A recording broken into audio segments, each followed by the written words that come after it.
अचूक, पारदर्शक आणि आधुनिक असे स्मार्ट मीटर्स महावितरणतर्फे लावण्यात येत आहेत, पण त्याला धरून कित्येक गैरसमजुती आहेत, कित्येक चुकीचे दावेसुद्धा केले जात आहेत. नेमकी वस्तुस्थिती काय आहे ते जाणून घेऊया. आपल्यासोबत नागपूर महावितरण परिमंडळचे मुख्य अभियंता राजेश नाईक साहेब आहेत. राजेश नाईक साहेब, आपण NDTV मराठीसोबत बोलताय, खूप खूप धन्यवाद. एक काही FAQs आहेत, म्हणजे वारंवार विचारले जाणारे प्रश्न आणि शंका, त्याचं तुम्ही थोडक्यात उत्तर द्यावं असं अपेक्षित आहे. महत्त्वाचं म्हणजे कोणत्या पद्धतीच्या तक्रारी तुमच्याकडे येत आहेत साधारण सर्वात जास्त, आणि गैरसमजुती, आणि त्याचा तुम्ही कसा उपाय करताय?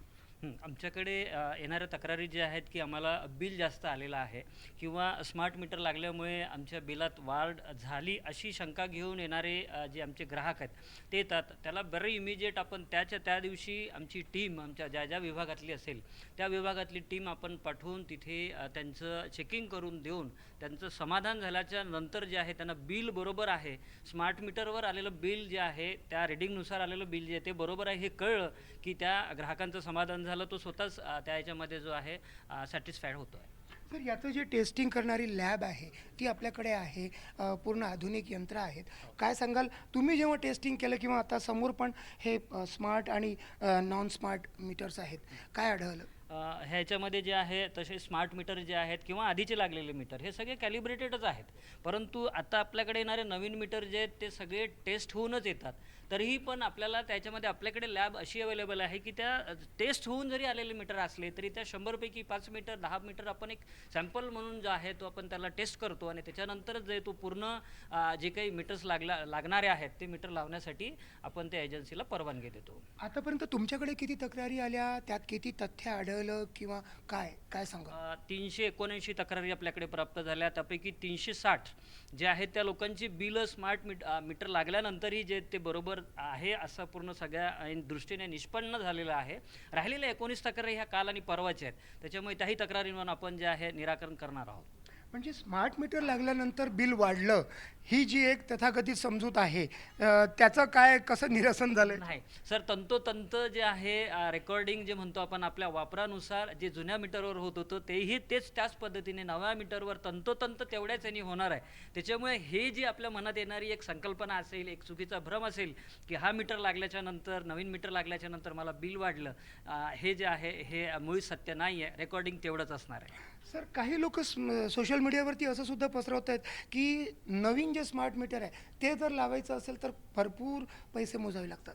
नाही, कुठल्याच म्हणजे 1 रुपयाही शुल्क न आकारता महावितरण कंपनीतर्फे आपण हे मीटर जे आहे बदलून देतो आहोत. कुठलाच दंड, कुठलाच रुपया त्याच्यामध्ये ग्राहकाला भरायचा पण नाही आहे आणि कुठेच लागून पण येणार नाही आहे.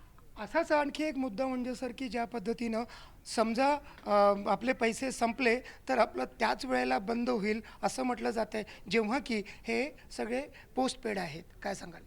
आता जे आहे आपण सगळ्या पोस्टपेड पद्धतीनेच आपण काम करतो आहे.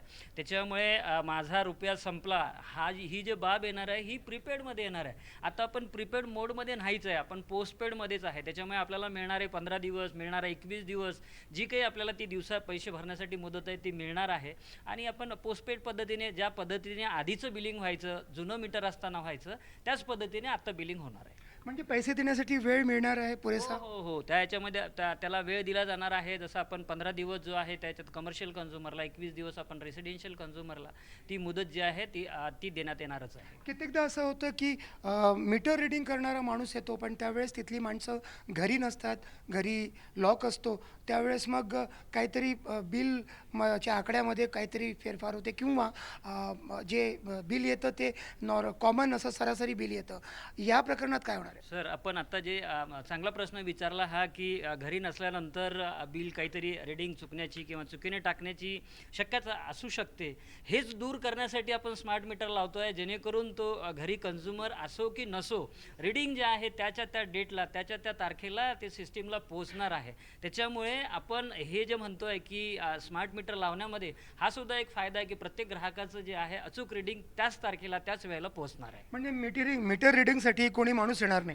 नाही, मीटर रिडिंगला येण्याची म्हणजे हेच नाही आहे, कारण ऑलरेडी तुमचं जे आहे ऑटो रिडिंग सिस्टीमला आमच्या येते आहे. तर आणखी एक महत्त्वाचा मुद्दा म्हणजे ज्या पद्धतीनं आपला डेटा आहे, वीज वापराचा डेटा आहे, तो सुरक्षित राहणार आहे? हो, तो डेटा सुरक्षित राहणार आहे. त्यामध्ये जे आहे कुठल्याच प्रकारे त्याला काय म्हणू किंतु परंतु किंवा त्या ह्याच्यामध्ये व्हेरिफिकेशनचा जो हे असेल ती सुद्धा मोड आपल्याकडे अवेलेबल आहे. खूप खूप धन्यवाद. तर एकूणच स्मार्ट मीटर वापरल्याने पैसे जास्त येतात, विजेचं बिल जास्त येतं, ही जी काही समजूत आहे ती तांत्रिक पद्धतीनं पाहिल्यानंतर चुकीची ठरली आहे असं वीज वितरण महावितरणचे जे अधिकारी आहेत ते सांगतात. व्हिडिओ जर्नलिस्ट विनय शुक्लासोबत संजय तिवारी, NDTV मराठी, नागपूर.